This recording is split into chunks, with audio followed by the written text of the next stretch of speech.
سڵاو ئەم کاتتان باش پۆدکاستەکانی دیاکۆ بەردەوامیان هەیە. دوو میێوانە تایبەتیەکە ئێستا خۆیان بە ئێوەی بەڕێز دەناسێنن. السلام علیکم، ئەمن محەممەد علی عەبدولڕەشید بەنگلادێشیام. السلام علیکم، ناوەکە سوهێل بن عەبدولواحید. کاک عەلی یان لە بەنگلادێشی دەڵێن جەناب عەلی، لە چەند وڵات گەڕایی و چەند ساڵە لە دەرەوەی بەنگلادێشی؟ یەکەم جار ڕۆشتە بۆ هیندستان ڕۆشتە بەرەی سەفەری، دوای ڕۆشتم پاکستان، دوای هاتم کوردستان. ئێستا تقریبان کوردستان لێرە ئەمن 6 ساڵە کوردستانم. کاک سوهێل جەنابت لە چەند وڵات گەڕایی و چەند ساڵە لە دەرەوەی بەنگلادێشی؟ هاتمەوە کوردستان، عێراق لەرەیش دەکەی. دەتوان باسی جیاوازیەکان کەن لێرە و لە بەنگلادێش؟ بەنگلادێش ئێرە زۆر فەرقیە، مەسەن خەڵکێتەن کەمە. ئەو ڕاستی دەرم ئەی بەنگلادێش هەندە قاڕوارە، یعنی خەڵکەمە زۆرە. دەوڵەتێک بەنگلادێش یعنی زۆر گەورە نیەگیسکە. کوردستان لێرەیەوە نۆڕۆزە دەخوێمگە دوڵما، ئەمە دەخوێ بەنگلادێش دەرێ پۆهلا بەشێک بەشێک بەنگلادێش دەخوی برنج دەخوی ماسی ئیلیش ماس.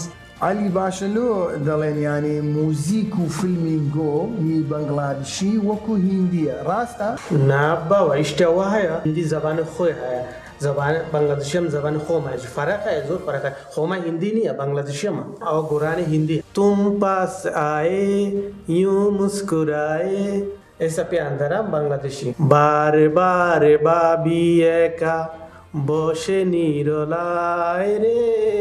سوهێل ئەتوو چەند ساڵ قوتابخان خوێندووە؟ ئەوەی ئەمن بزانم ئەتوو مەلاشی لە بەنگلادێش و دەتوانی قورئان زۆر باش بخوێنی. 10 ساڵ هەوش مەکتەبێ علم کرد، یعنی حافظ قورئان.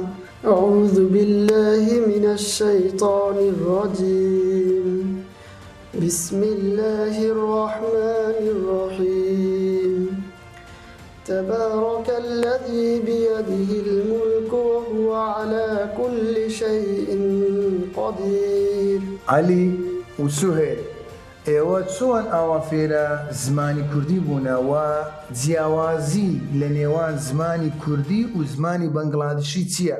و دەکرێت نمونەک لە زمانی بەنگلادێشی بدەن؟ کەم زاراتم کوردستانی یعنی زبانی کوردی نازانم، زۆر سەختی بوو. چۆمە پێش حارزی هەموو ڕۆژ شاوەتی دەکەم، داوام خۆم خەلاص دەکەم، لە غەرەوەدا دانیشتم دادەنیش هەر قسای دەکەم، یعنی خۆی گەور هەتە 3 ماوە من کوردی فێر بووە. ئێستا نمونەیەک دەرێم، ئێستا مەسەلەن ئەمن دەرێم کاک سوهێل کوی باشی ئەو ئەوەی دەرێ مەسەلەن بەنگلادێشی دەرێ کی خەبەر کەمانەچن.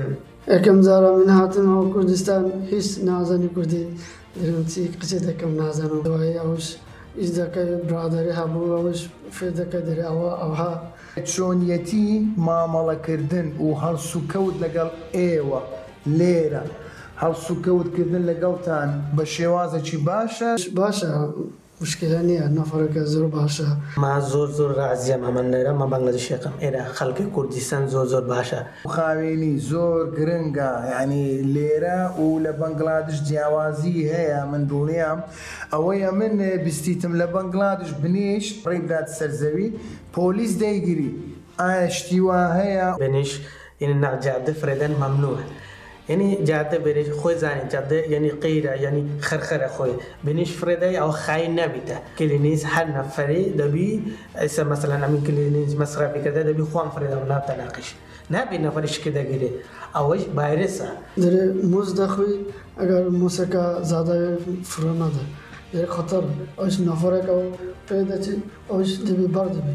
باشە، ئێوە شنتان هەیە، منداڵتان هەیە، ئەوە لە بەنگلادێش ئایا کوڕ لە تەمەنی چەند ساڵی ژنی دەینی یان کچ لە تەمەنی چەند شوو دەکەی؟ کچەکە زاوەز دەکەی تقریبا 18 ساڵ، کوڕەکە زاوەز دەکەی 21-25 یعنی حتا 30 ساڵ. ئەمین زاوەز کرد، ئێستا 3 ساڵە بە منە کچیم هەیە. منم ژن منداڵت هەیە، ئەوە 1 ساڵەمە ژن هینایە، ماشەڵڵا منداڵەمە هەیە. یەک بۆنەکانی ئادار و نەورۆز و جەژنی ڕەمەزانە خەڵک شتی زۆر دەکڕێن یان کەم؟ نەفەرێک 1 پاردە برنجە لازمە، ئەو 3 بەردە دەخرە، ئەوەی غڵەتە. ئەو دوکان دیتم ئەوەش 3 عەربانە، ئەوش هەموو پوڕ کرد ئاشێ، ئەو زۆر سوپاستان دەکەین. سەش لە کۆتاییدا دەمانەوێ دوا وتەتان بزانین یان پلانی داهاتوو یا بەرنامەی داهاتووتان چییە؟ زۆر سپاس پلان من پلانێکە نییە. دەست کوشتم دەکەم ئەزەر نازانم هەتا چەند ساڵ لێرە دەبی. و لە کوردستان ئاوی جەژنی نەورۆز دەرێ نۆروزما دەرێ بانگلادێشی دەرێ پۆیلا بۆشە.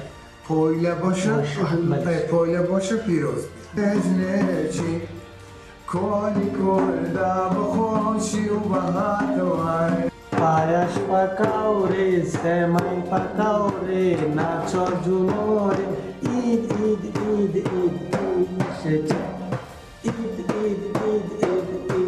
ئید زۆر سوپاس سوهێل زۆر سوپاس عەلی هیوای دیدار بای بای.